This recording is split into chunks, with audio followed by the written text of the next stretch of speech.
It's time for sports with City Kickboxing head coach Eugene Bareman. Pretty big weekend for your boys just been. Not only in Houston, but New Zealand as well. You got a new King in the Ring title to put up on the mantelpiece with Cam Rowston. I guess first of all, do you want to just talk about that? Did you watch it over in Houston? Were you able to kind of follow along? Yeah, we watched it at some ungodly hour.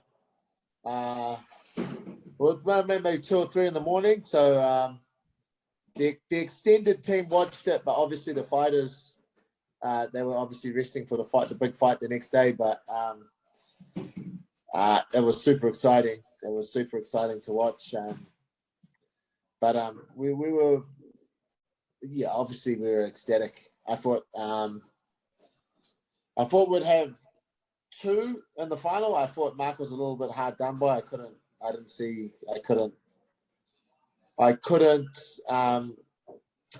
figure out how the judges saw it that way, but it is what it is. The judges do the best jobs that they can. And the blessing, and if there is a blessing in Mark obviously not making it to the final, it's the fact that 2 good mates and 2 members from the same gym didn't have to fight each other. Yeah, I saw it the same way. I thought Mark was really hard done by in that semi-final. I was very surprised he didn't get the nod, or at worst have a 4th round sort of one-off playoff sort of round. But hey, that happens. But yeah, I think you guys ended up going 8-2 over the weekend between Roman Viney, Corey Dunn, Cam Rowston, Mark Timms, Blood Diamond, Israel Adesanya, and Carlos Ulberg. I mean, it's a pretty good weekend for you as a coach, right? Yeah. I mean, between whatever's going on internationally and whatever's happening locally, we're always pretty busy. Every weekend's pretty busy. And, I mean, it's only going to get busier and better, especially with the tail end of this whole pandemic. Touch wood, coming to an end. So it was busy, but it was, I mean, we're just all thankful and blessed that we're able to do this, and we came away with for the most part, we came away with some good results. UFC 271, we saw Carlos Ulberg get his first win in the UFC. For yourself, how did you see that fight? It looked pretty easy for Carlos from where we were sitting on this side of the TV. Yeah, I mean, how Carlos performed in the Frank Hickman. Can you please pay a little bit of respect for my interview, please? Sorry about that. Now look, Carlos Ulberg performed how I expected him to perform in the first fight. He just showed his experience, and he used his reach and stuck to the game plan. Probably was a little bit conservative, but coming off a devastating knockout loss, I don't blame him for being a little bit conservative.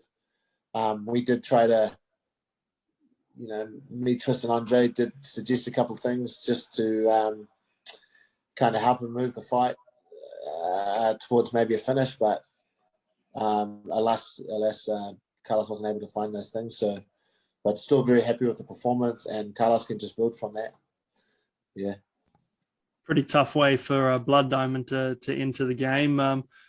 Watching that, I thought he did really well, against a Brazilian black belt, Brazilian Jiu-Jitsu black belt, high-class wrestler. Almost got out of that first round, and I thought it would have been really interesting to see how tired Jeremiah Wells would have been after all that. How was it for you as a coach seeing Blood Diamond work to this point in his career and make his debut in that sort of fashion? Yeah, I mean, I'm absolutely gutted. I'm disappointed, and there's no one more disappointed than Bloods himself. She was an emotional couple of days after that fight. I mean, whatever world-class jiu-jitsu or whatever, Bloods can. Well, I know that Bloods has the capability to deal with that. Like, no one's been able to do what that guy did to Bloods, and I'm never going to take credit away from the opponent. Wells, like, he's very good. He's a very good fighter. Bloods just needs to. He just didn't show his potential, and well done to Wells. He managed to shut Bloods down early. But I mean, as a team and Bloods, he knows that he's got he didn't perform. He didn't perform. He let the moment get to him, and it's the first time. I mean, Carlos lost his debut. Shane lost his debut, but Shane put in a very gallant performance against Volk on basically 1 week's notice. That's never happened to any of my fighters, or that's never even happened to Bloods. Like in his whole fight career, a fight like that being finished so early. It's just disappointing because we know that Bloods has so much more to give, and as good as that opponent was, no one's been able to control Bloods and do that to Bloods. So, and people on paper that are much better than that person. So, it's a case of Bloods just not showing his full potential, and I think he let the moment get to him. Similarly to how Carlos let the moment kind of get to him. It's tough, man. Like it's tough. Like you go your whole career, you have everybody puts the UFC on a pedestal, and it's held in such high regard. You can have 100 fights, or you can have many fights. You can have many fights. And you can have 20,000 people watching you, but it doesn't have that UFC brand attached to it. That's a special kind of pressure that fighters have to deal with. And I thought Carlos's second run at dealing with that was obviously much better, even though he was a very experienced fighter. And Bloods, he'll have to come back. He'll have to come back from this. Do you take sort of any solace or find any sort of, silver lining in the fact that, of every fighter the UFC has ever signed, Bloods is the first Zimbabwean born to make it into the cage at UFC level?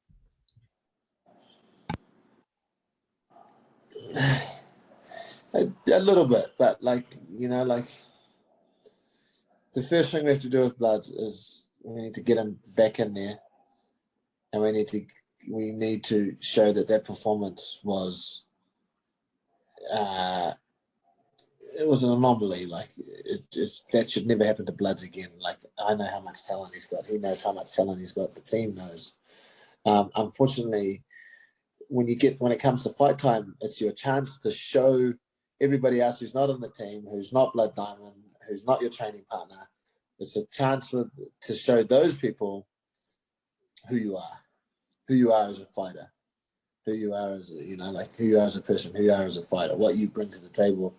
And Bloods just didn't get to do that. So I know we don't really get any solace out of that. I mean, the only solace out of that is that we're going to get is that we're going to be obviously highly, highly motivated for Bloods to come back and turn that around and turn that L into W. Are you looking for him to turn things around and get back in pretty quickly, or is it just wait and see what comes up? No, I think we're looking to do it pretty quickly. The good thing about a rear naked choke like that is and losing like that.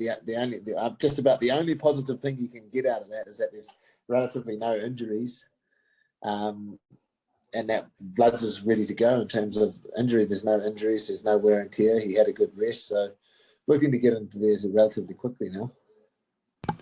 You guys are in Vegas. If the opportunity came for a short notice fight this week, would he take it? Is he even in Vegas with you, or is he gone somewhere else now? Probably not that quickly, Chris. Probably not that quickly. Hey, you never know. These things happen. He's gone on the world tour with Israel, so I mean, most of the team want to get back and train. But Carlos has gone to Cancun with Taivu Tuivasa, and Israel has gone to New York, and Bloods has gone to New York. It was debatable whether Bloods should go to New York, but he went, and nothing can be done about that. But he'll be coming back to Vegas tomorrow, and then he can get back into training, and then he can move on to Australia, and then to Auckland with us, and get back on the horse. Sweet. And main event, another successful defense for Israel. A few people thought maybe it was a little bit closer than others. Personally, I scored it 3-2. Could have seen it 4-1 for Israel. I've seen a lot of people score it for Rob. How did you see things playing out there?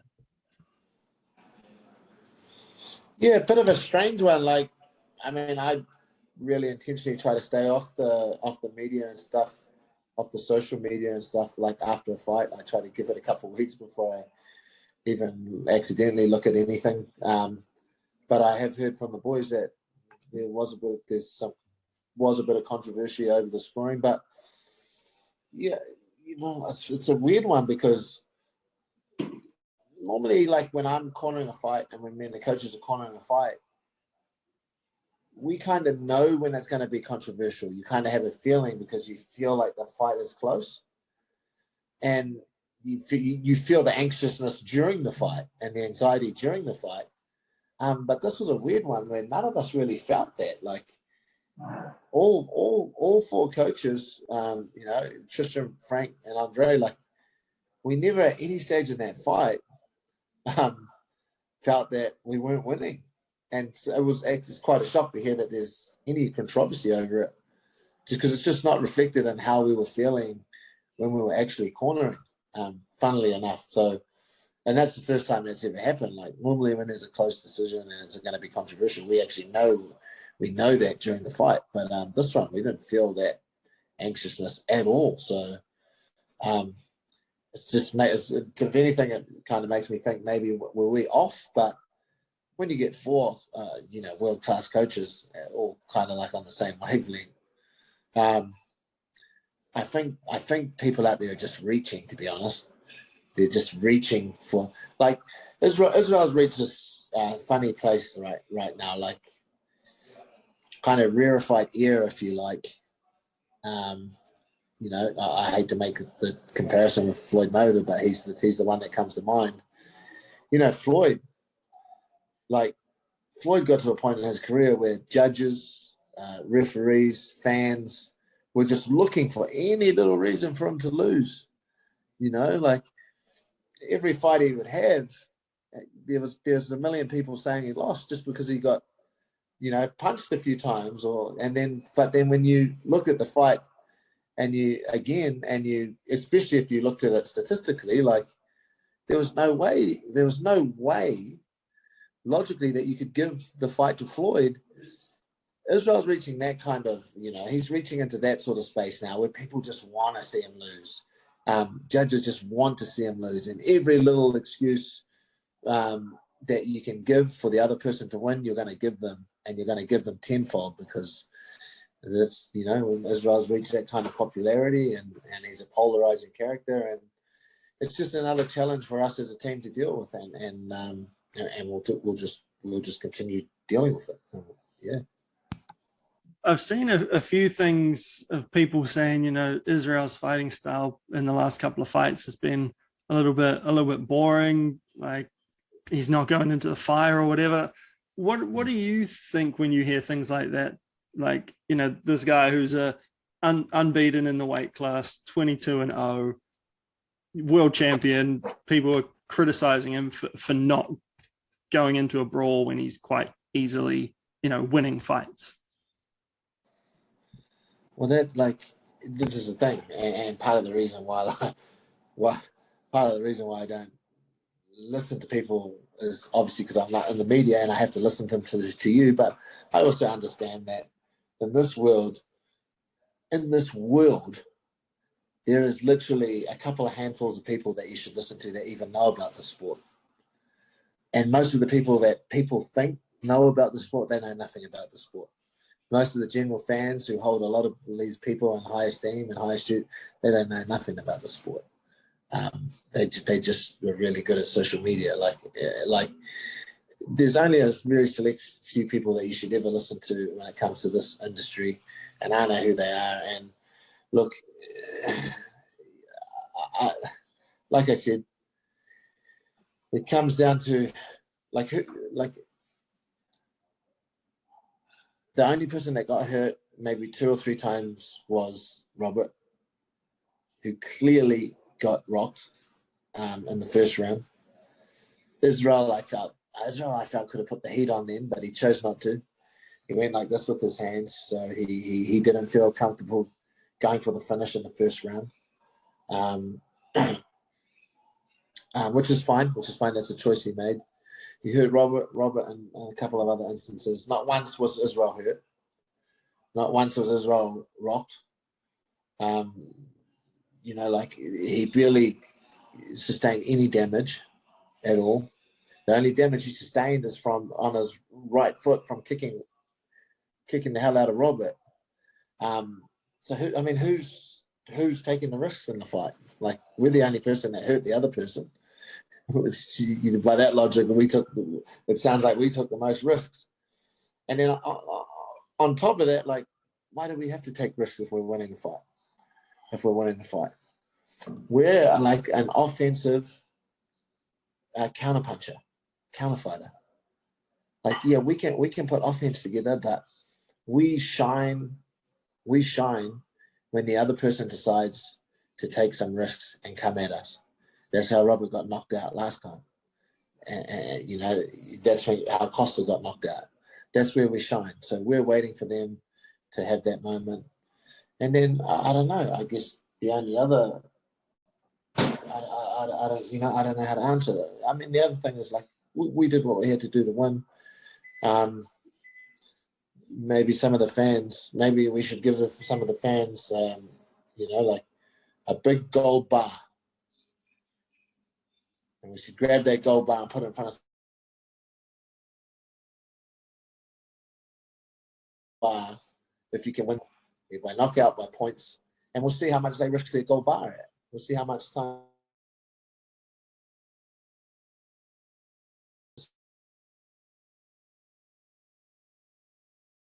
to take for their little gold bar. So I think, and that includes a lot of people that think they're experts. Like, let me not name names, but let me just put that general statement out there. Yeah, I think that comes down to what you were saying before about how people just want to see Israel lose now. That, if he puts himself in danger in that first fight, then there is a chance he gets knocked out and loses, and everyone's happy. Yeah, exactly. Like, I mean, like this game, and a lot of the critiques are so open to interpretation. People can think what they want, like, and that's cool. I love that about it. I love that you can form any opinion you want, and that's fine, and you can have that opinion. But there's some due diligence. There's a process that people like me and other people can go for, and you can break down. Well, who's that opinion coming from? Who's it coming from? What experience does that person have? What's their relationship with Israel? What's their relationship with the UFC? What sort of mandate do they have to push a certain narrative? Like, there's all sorts of things that you can use to kind of like figure out why someone attacks a certain problem in a specific way. And a lot of the time, we don't have to do a lot of that, to be honest. Like, we can do that. We can do that specifically to figure out whose opinions we should be listening to. And in my team, to be honest, like, the only opinions that really count are the opinions of the people that I respect in the team. And then I stick to that. Makes sense. And of course, we saw Jared Cannonier have a pretty exciting win. Does that fight excite you? Yeah, I think that's a great fight. It's just like just a talent stacked division. Like, I think I like the fight. I think it's a challenge, and I think that's what Israel needs. I think he's all about the challenge.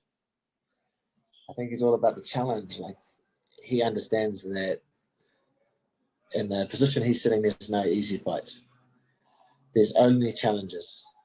So how he approaches that is he just opens his arms and just bring on the biggest and best challenges. And that's how he embraces it like that. So if it is to be Jared Cannonier, then that would be great. Let's if that's the person, then let's get it done. Let's get it signed so me and the coaches can get to work.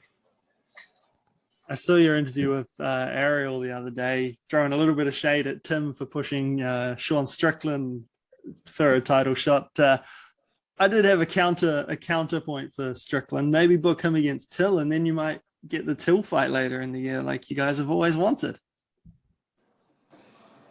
Funnily enough, a few days ago, I sent that exact scenario to Tim. Why don't you push Strickland towards Till? And that gives us our, like I'm always very wary about thinking of 2 fights ahead, because obviously you got to deal with Cannonier, but it keeps Strickland there for us. We don't mind fighting Strickland. Like he's a character. I have not seen him fight yet, to be honest. So I have not seen a single fight, but I have heard of him and how he talks a lot and stuff, and how he's a very polarizing character, just like Israel. But that's a good choice. Like I think that's a good solution. It gives it sets up the next opponent, and I also like, from knowing Darren and the way he fights, I think it sounds like it'll be a terrific fight. So yeah, that might be the lay of the land there. Chris Reed, Cannonier, and then Till and Strickland.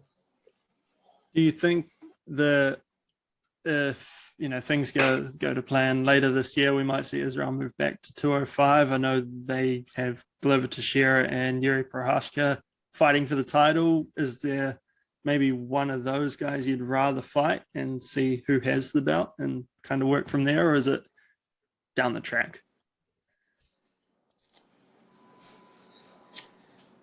I'm not gonna rule that out, but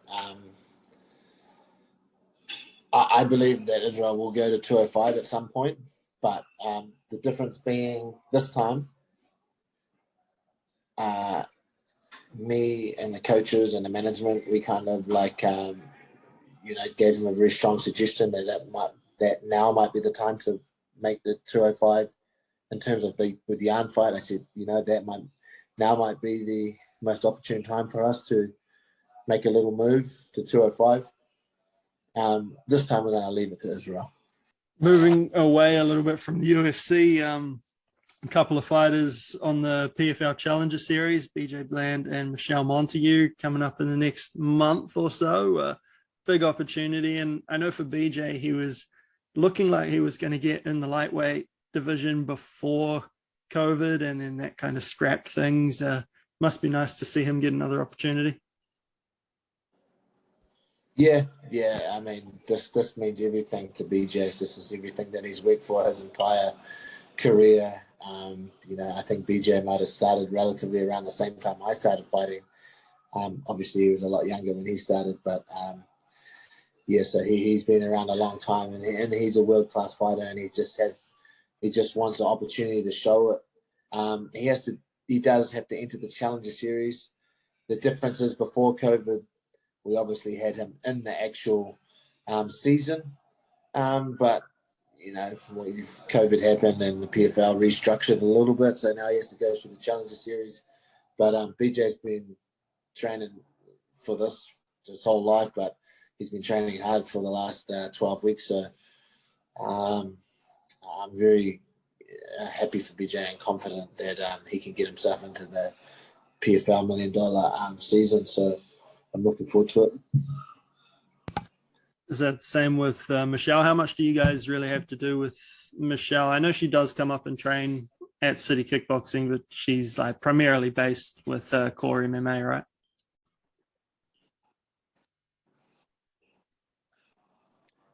Yeah, I mean, she just trains at both places.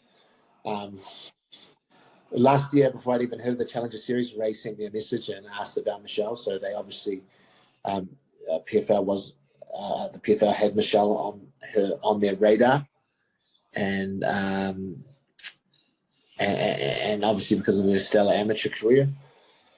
And then so we just pushed her towards the PFL. We think that's going to be it will effectively be her pro debut, but we think that it's not beyond what she's capable of competing in that Challenger Series. And and gaining some experience and, making her way possibly into the season as well. Michelle's had a hell of a run. Like, she's competed in all these amateur tournaments recently and just been, she's barely been home. She's been stuck overseas. Even from the Amateur World Championships, Michelle was not able to process her P1 American visa from the country that she was in. I can't remember what country she was in for those Amateur World Championships. So she had to fly home and do a quarantine. Then she's got to basically almost come out of that and head straight over, almost immediately over to America. Like, not the most ideal preparation, but I would have liked to just have a little bit more time with Michelle. She's a new professional. Like, there's a lot of scope. There's a lot of things that she can still learn and add to her game. But like, Michelle's like, she's one of the toughest girls in the gym. Michelle, like, she'll just adapt and overcome, and she can get herself through this next fight in the Challenger Series, and then we can have a look at the lay of the land after that and see if she's got time to come home or she's going to stay in America. And yeah, those two prospects are, like, in the PFL, are like very, very exciting for me. With Israel indicating he wanted a June return, what's your sort of plan with Brad Riddell and Shane Young? Have they got fights in the works? Anything sort of coming their way? Yeah, I mean, Brad's definitely got some stuff in the works. He messaged me the other day and said that, he said he might be interested in Bobby Green, who had a fantastic performances, who we shared a changing room with. He's a special person. He prepares himself in a really specific way for fights, which was very cool to watch. We love watching people's, the different approach that different people take, and he's very unique. So, Bobby Green, he doesn't shy away from any fights. And I think he's lower ranked than Brad, so maybe that's a fight we can get going. So there's stuff in the works for Brad. Shane's at least, like, getting his body, and he's in preparatory mode, like he's getting his body used to taking the hits again. He'll be gearing up, first quarter, first third. He should be in there, possibly around June as well. So yeah, the boys are for you. And Dan and Kai, obviously the next couple up. How have you felt about Dan's last few performances and his decision to make the jump to featherweight?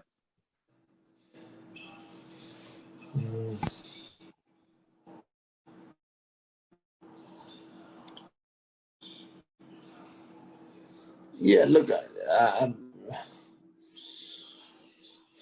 it's a tough one because I'm not the fighter, man. And obviously you're deeply influenced by actually going through the fights and the emotions, and that deeply influences your decision. And I'm not going through that because I'm not him. I'm just seeing it as a coach. Look, whatever Dan decides, I'll back. If he stayed at 7, if he stayed at 1-5, man. The thing is, like, internally as a team and as coaches, we know what Hooker can do. Hooker may have his reasons for going down, but I mean, we never for a second felt that Hooker couldn't be, the best fighter at 155 in the world. So now we're just kind of like moving the goalpost a bit. Now we're going down a division. I think 145. I don't know what it is. 66 kilos featherweight. We're moving the goalpost a little bit, but the goal is still the same. It's just to be the best fighter in the world at that weight. And he's done it the right way. He's moved down and he's been tested. And he's been looking good. He's been looking good in training. We've got some pretty good guys looking after him until me and Twiston and Drake can get back. So we're happy with where Dan is. And for Kai, it's a pretty big fight coming up against Askar Askarov. I mean, it's hard to say that that's not going to be the title eliminator. So pretty big opportunity for Kai coming up. Yeah, absolutely. Like whoever wins that is definitely fighting for the title. Kai's always he's always up there. Like he's always one of the best flyweights in the world. But like at that top level, there's always one more to do, one more obstacle. There's always the pass, and obviously we've got a very big task in front of us. Askarov, very good fighter with very specific skill set, very difficult kind of problem for us to solve. But we're confident that Kai has the ability and we can come up with something that can solve that problem. So that's the next title shot for sure. Just before I let you go, we got some fan questions from the onlines. Isaac is a bucket wants to know, in 2 of Israel's last 3 fights, he's lost the last 2 rounds on 2 of the judges' scorecards. Is that an area of concern for you as a coach? Definitely. It's something we've already talked about post this fight.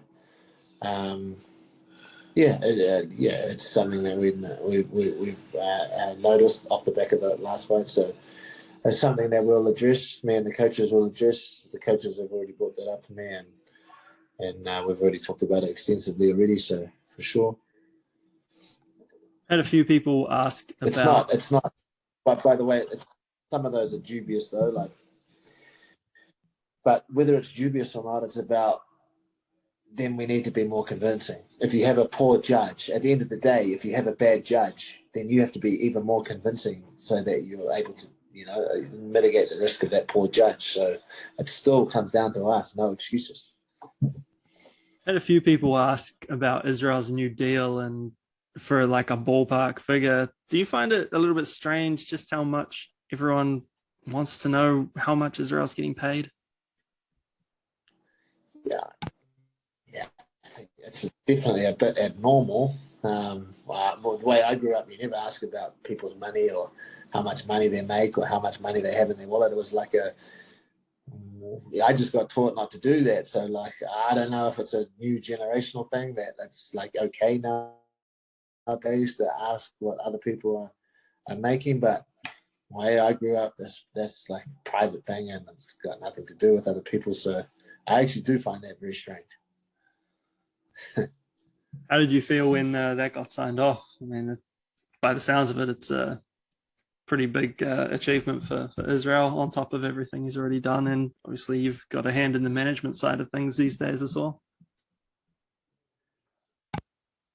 Yeah, I mean, the biggest story to that is, the management side of the team and myself. That was a goal that we had going back at least till after the Robert fight. Now we talked about this moment where Israel would get a new deal, and the truth is that there were several attempts to get a new deal, and they weren't able to be reached.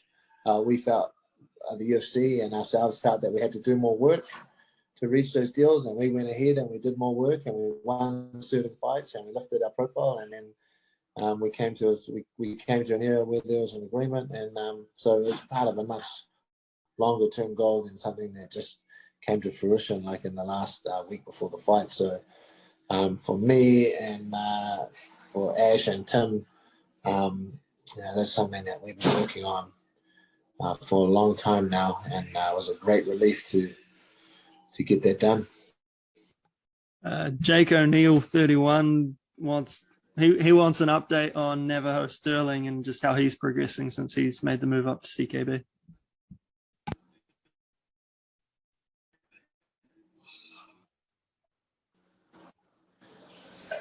Yeah. Look, Navajo, he's still finding his way in the gym. I feel like he's getting closer and closer. He's getting more comfortable. That's one of the things you have to overcome. You have to get used to Auckland. You have to get used to the gym. He's finding his way though. I feel like he's more comfortable in the gym now than he's ever been. And also just super talented, man. Some kickboxers are just meant to switch over. I feel like he's one of those guys. He picks up everything really, really fast. a lot of the wrestling and the jiu-jitsu and the groundwork and war work. Like he's an amazing athlete, and he has a very learned brain, so he picks things up very fast. For a guy that's predominantly done kickboxing, I mean, him and Nikota Lee Kingi, another guy who's also, one king of the ring. Those guys just have to keep themselves in the gym. Those guys have a very unique ability to learn things fast and adapt them. Their job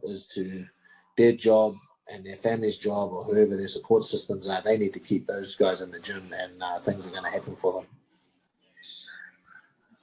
Ben the Bane Davis, he's sent in a few, but we'll just ask you how you think a fight between yourself and Francis Ngannou would play out. Prime for prime. Still very different weight divisions, but yeah, I don't enjoy the prospect of thinking about how I would match up with a monster like that at all. So I'm not going to entertain it too much. Understandable. So, man, we'll leave it at that. Thank you very much for your time, and hope Vegas treats you well, and then Australia treats you well before you finally come home. Say a quick hello to Coach Andre. Hey, Andre, how are you?